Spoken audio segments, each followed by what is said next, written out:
So, continuing on with this Jack Murphy saga here, Jack Murphy went on to the Timcast podcast a few days after I put up my video, about 5 days after he was on the We Are Here podcast. And they ended up discussing at one point the drama that occurred on the We Are Here podcast. And Jack talked about the article that we looked at in my last video regarding this. And really, to me, it's all about the article and what was said in the article. Some people are saying it's about Sydney. It's whatever. I mean, if you feel like Sydney can't defend herself, then okay. But let's take a look and see what Jack said on the Timcast podcast and see if we can kind of work through all of these issues here.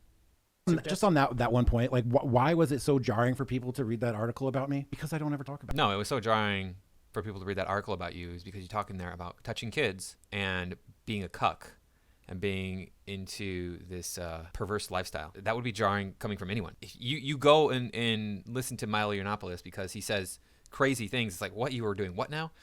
Right? He's out there and pushing that envelope. Because I don't ever push those ideas. Because it's not a part of my life, right? It was something that I wrote when I had like 100 Twitter followers, and I was using a fake name. Jack Murphy is not my real name, everybody. Spoiler alert. My real name is John Murphy Goldman. My grandfather's name was John Murphy. Everybody called him Jack. So I picked Jack Murphy as a pseudonym. And I wrote an article about like one element of my sex life all those years ago that was meant to be seen by basically nobody. Oh, well, that makes it okay then. It was basically meant to be seen by nobody, right? So if you commit a crime and nobody was supposed to see it, so it doesn't count then, right? I killed 5 people, but nobody was supposed to know about that, so it doesn't matter. Yeah, that's not how that works, Jonathan. It works in a different way. You don't do bad things and then don't have to worry about whether or not people see you. And I deleted it like a few months later. And now for years, people have been digging through my internet trash to like bring it up and to wave it in my face. And the only reason people are waving it in my face is because we're having a good impact on society. We're like doing good. We're spreading good out there. And if it felt jarring. No, it's not because you're spreading good that people want to wave that in your face. It's because that is antithetical to what you are pushing today. It's in fact quite the opposite of what you're pushing today. What you're pushing today is like be a strong man, be a real man. Your liminal order thing is all about how to become, I guess, a real man. I don't know. I haven't looked into it. And being a cuck, being a perv, those are things that are not in line with being a real man. To you to read this one thing, well, yeah, that's because I don't talk about it, and it's not something I'm pushing, and it's not something I advocate. After I got divorced, dude, we just had we had fun, man. We did a lot of kinky and crazy things, and I don't kinky. Yeah, those are kinky things. Yeah. Let me give you the definition of kinky. Kinky is using the feather. Perv is using the whole chicken. Jack, you're using the whole chicken. That's the problem. Write about it, and I don't talk about it anymore. Joey Salads hired black men to vandalize a car with Trump stickers in it. He staged the whole thing, and I forgave him and had him on the show several times. Yeah, well, I didn't do anything that stupid. I was just having... Okay, well, no, you did something much stupider than that. Joey Salads did that as a way of I guess, framing people against Trump, or maybe framing black people against Trump. Racism is bad. We all know that it's bad. But hedonism destroys civilizations. Rome fell because of hedonism. Other civilizations, anthropologists have pointed to other civilizations and said, yeah, they fell because of hedonism too. You're basically talking about destroying the entire human race. If everybody, everywhere, just went after their pleasure points all of the time, all of us would die off. So, yeah, what you did was much stupider, actually. I was just having fun with a girl though. that I just started dating. We were just going out and having a good time, and I wrote about it. And Yeah, it's a good time. It sounds like she was having more of the good time than you were. You have some weird notions of what a good time is. If watching your girlfriend get dug out by a stranger is a good time to you. Wow, that's just sick, man. Anonymously, then I deleted it, and now I have gone through many years of growth and transformation. Many? You mean several? It's been like 5 or 6 years. That's several years at most. That's a few, really. If you ask me, it's few. And reading and studying, and everything that I have said before up to this point is 100% accurate. What? But Don't interrupt me. Well, people are mad at you for yelling it. They're like, we can talk about that. Yeah, for sure. I think they're using. A lot of people don't like the article. A lot of people are using it because they're mad at you. But I think the anger comes from you yelling at Sydney. Right. No. Do I like that he yelled at Sydney? No, I don't like it when people mistreat each other verbally or otherwise. But Sydney is a big girl. She can handle herself. They're still friends. Jack and Sydney are still friends. She didn't seem like she was very upset by it. She's like, okay, I'm moving on. You know, we saw the clip. So here's what happened with Sydney. So I'm sitting on the show and we're talking, and they're joking about reading super chats where people are building like gas chambers, and she's reading out loud like, how did I build this gas chamber that didn't kill all the Jews that I was supposed to kill, right? It's like insane, the super chats that she reads. And so I'm telling her this whole time, I'm like, hey, you might want to read all the super chats before you read them out loud. right? A little bit of a warning. And then she asked me the question about the article, and I answered it politely. I deflected. I was like, that's not me. It's 180 degrees from whatever that article says. And I'd really rather not talk about it anymore. All right, so let's take a look at that clip, since that was not brought up in the last video. Wow. True. Wow, you went there with that. I have absolutely no comment on that other than to say that whatever people's perception is about that, it's 180 degrees wrong. And But my perceptions about that article are that you were finding strangers and then watching them bang your girlfriend. So what you're saying is my perception of that article is completely wrong, and that you were not finding strangers to bang your girlfriend. You, in fact, were the only person involved with your girlfriend, and she was a virgin when you met her, and et cetera, et cetera. And this is all like very, very above the board, and we just fell madly in love with each other, and we couldn't get enough of each other, and all we were doing was spending all of our time together, and we were only being intimate with each other. That would be the exact opposite of what I read in that article. Not only that, in the article you claim you have sex slaves and touch kids. So those things are not true. Now we'll get into that stuff more later in this video. Don't worry, I'm going to talk about that and clarify that too. But yeah, I don't know how I could misinterpret what I read in that article. and it has nothing to do with people think what they're thinking it to be today. That's it. That's all he said. That was a good little deflection. But he could have been better. He said, look, guys, I did some things in my past that I'm not proud of. I made these mistakes. I've learned from them. And I want to move on and do these other positive things instead of focusing on the past. You have to admit you're wrong, Jack, and you're not doing that. You have to admit, look, I was wrong to do that. That was a learning experience for me. I was wrong to do that. I feel completely differently about that stuff now, and I don't want to push that stuff in my work today. And then you should have probably thanked the person for asking, because that was a super chat, so they gave them money to ask that question. So you probably just say, hey, thanks for the super chat. I do really appreciate it, and I really appreciate you showing interest in me and my work. You got to be really respectful of your audience. I don't think that I am always respectful of you guys, which on that note, let me thank you for stopping by and supporting my work. I do really appreciate everybody supporting my work. I'm seeing this channel grow, which is like makes me really happy. I wish it were growing faster, but that's not necessarily your fault. I don't think it's your fault at all, actually. It's the fault of me and YouTube, more so than anything else. But let's get back into this video and see what else Jack has to say. And then a couple minutes later, she literally asked me the same question all over again. And I cursed at her. I shouldn't have cursed at her. And I apologized, Sydney. I apologized to her that day and that night and the next day. And she accepted my apology. So I don't know why everybody's still butthurt. But I shouldn't have cursed at her. I should have just used amused mastery and just like laughed at her and dismissed her. But I didn't, because I had set a boundary and she crossed it. Okay. Part of being a real man, Jack, maybe you didn't quite catch this part in your journey through watching your girlfriend getting dug out by strangers, is when you set boundaries, and people are going to cross them, period. People will cross your boundaries as a man just because they can. And you need to understand that when that happens, you have two options. You either are stoic about it and respond in a stoic manner, or you walk away. The only other option is violence, and that's, of course, illegal and generally immoral. I think in this country we have a kind of a weird, I'm in the United States in case you're new, we have a kind of a weird notion of how boundaries work, because we have such liberal laws when it comes to self-defense, right? Somebody aggresses against me, well, I have every right then to kill that person. Not true, but I mean, depending on the situation. But yeah, somebody shows me physical violence, I can be physically violent with them. So people seem to think that like if somebody treats me in an immoral way in any way, shape or form, I'm allowed to be immoral to them, is what it seems to come across, and generally in people in the United States. And it's like, no, just because somebody is immoral with you doesn't mean that you then have the right to be immoral with them. That's not how morality works or reality works.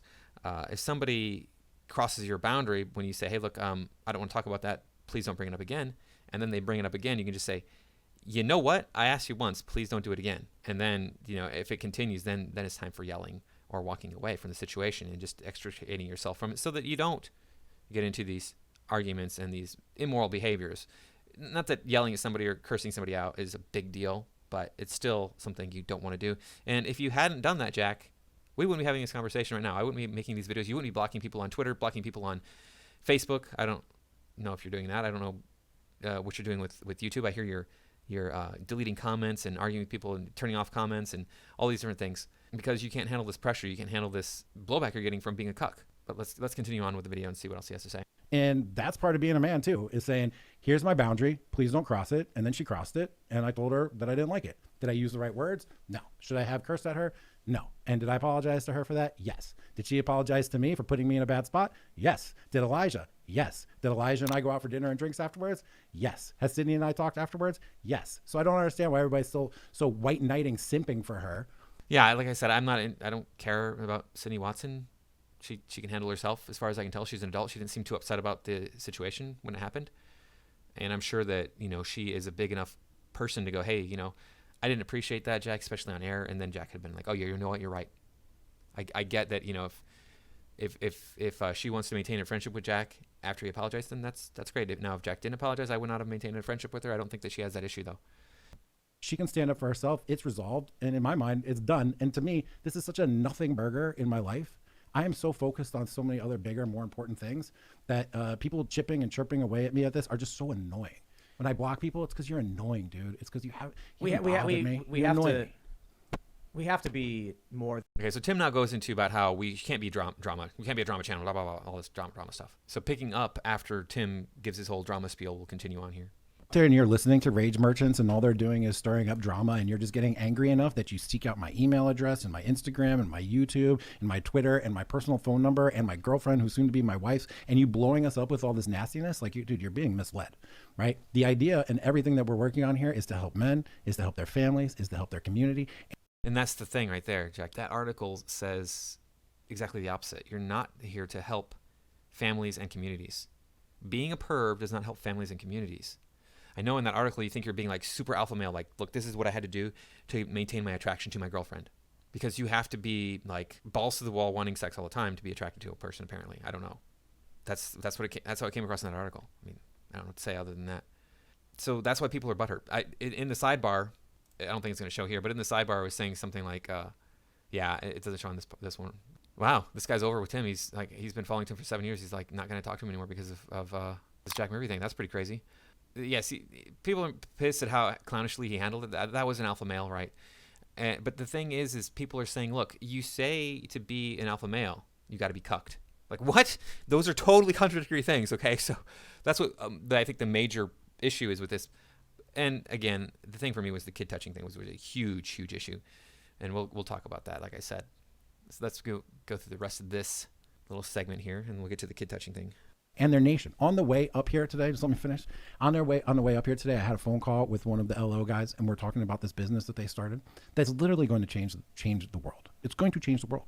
It is going to transform the world, and this is what we're working on. So I'm driving up here, and I'm talking to this guy about literally changing the world, and now we're talking about this thing that literally has no relevance in my life whatsoever at all today. And, it's just kind of annoying, but, like, I'm just so over it and not... Somebody pointed out in the sidebar, you can't uncuck yourself. He said it has no relevance in his life today, but he's right. You can't uncuck yourself. Not interested in talking about it, which is why I was like, please, let's just not talk about it anymore. And she wanted to, so hey. But I'll tell you this, some of these super chats are funny, but I think you even rolled with the jokes about calling your boy Matt and stuff like that. Like, Yeah. you get it. It's Sometimes like- you just gotta, It's like, whatever, dude. I have a kinky past. Really, I'm really terribly sorry about it. And then Okay, see, you're not sincere there. You're being sarcastic. That makes me think that you aren't sorry about it, Jack. You say you're sorry about something like the way that he just said it, when somebody's butthurt about something that you did that wasn't in any way wrong. Like, yeah, I'm mad at you for like, dude, you didn't put the toilet seat down. Yeah, okay, yeah, I'm really sorry about that, dude. You got arms yourself. You can manage to put the toilet seat down, okay? And then he's like, oh yeah, I have a kinky past, so yeah, I'm terribly sorry about that. Okay, sorry that offends you. Oh, yeah. No, Jack, you're being a hypocrite. Like I said, if you want to move past this, you got to admit that you were wrong. You got to sit there and say, yeah, look, I was wrong to do that, man. You got to say that. That's just how it is. That's just how people work. Sorry, man. You want people to take you seriously from now on, you got to admit how wrong you were to do that. You and your girlfriend probably have to admit that. my girl and I, we got serious, and now we settled down, and now we're getting married, and we're going to have a nice traditional life with the kids and the family and the whole thing. Like, oof, kill me. Yeah, you have a daughter, Jack. How would you like it if she was like, you know what, I think I just want to go to college and get trained by 50 guys every weekend? Sure, you'd be really proud of her, wouldn't you? Like, come on, guys, get a grip. Let's read some stuff. Let's read some super chats. Okay, so they're going to go into more super chats. Let's go to the kid toucher thing at the end here. So this is where he addresses the kid touching thing. Let's go ahead and talk about that. From the article and the stuff that's coming up in the chats. People are saying that I use this word little girls, and they're trying to make it out like I'm some sort of pedo. Come on, guys. Little girls is about BDSM, daddy, little girl. Let's just put that out there. I'm older. She's younger. People come to me. It's a kink thing. Daddy, little girl. Get over it, guys. I'm sorry that I had sex, y'all. Get a life, dude. It's not that you had sex that people have a problem with. It's the way in which you were having sex. Like, people are still pretty much like, you know, porn is you know, not something that we want to see mainstream. We don't want these people to be like teaching our kids things, right? We don't see them as moral, upstanding human beings who engage in this sort of behavior. Now, the kid fetish thing, okay, I guess that's probably true. You know, I'm going to take his word for it because I'm not in the BDSM world. I have heard the word slave thrown around in the BDSM world, and right before he said little girls, he did say slaves. So I'm assuming he was talking about BDSM. And other people pointed out to me that he's talking about BDSM. That's not my world. I don't even know where to go to begin to get into that world. I did have the opportunity at one time. I was in a men's group, support group, dealing with life issues, etc. Like I said, I was knocked around a lot as a kid, so I still have scars from that. And one of the guys in that group was a performer in that industry, and when I would share about my life and stuff, I'd always be like, "Yeah, I'm single, lonely, etc." Blah blah blah. And so one day he was like, "Hey, dude, come hang out with me and my coworkers." I'm like, "No, thank you. I'm not gonna be sleeping with these women who are loose like that. That's not what I want in my life." I was not nice about it. I was not a real man at that point. I was still learning. At this point in my life, I would have been very much like, you know, I really appreciate what you're doing, man. I really do. I can see that you have my best interest at heart. I don't want to get involved in that. I don't want to be around these women who are going to be just giving it up to anybody where it doesn't mean anything. I want to have that meaning in my life. And that's really what it comes down to for me, because I didn't have a family, right? I had a family, but I might as well not have. In fact, I had like a negative family. I had an evil family. So I was looking forward to make my own family. And so I had the opportunity to get into that then. I'm sure that could have led me right into BDSM. But I don't know any way about getting into that lifestyle now. I have no idea. I probably could Google it or something and figure it out really quickly. But I'm married. I'm happy. That's what really matters. All right, Jack, you covered all your bases. You're not forgiven by me, not entirely. You're not forgiven for being a hypocrite. I recant the things I said about you touching kids because I didn't know. Now I know. I'm going to take your word for it. Everybody involved was an adult. And you got to work on the hypocrite thing, though. You got to be like, you got to absolve yourself of that past by coming out and owning it and saying, look, it was wrong. Thank you for watching. Please remember to like, comment, share, subscribe. Make sure that you're still subscribed. Find me on Twitter. I'm on Twitter. And I will put out another video this week. Probably one next week, but after that, I don't know, because I'm going back to campus. I have to get tested every week or something like that because I have not been vaccinated. So I don't know what's going on with that, and I'm going to have to figure all that stuff out. So I will see you later on this week and probably once next week, but I don't know if there's going to be any videos after that for a while. Happy New Year, everybody.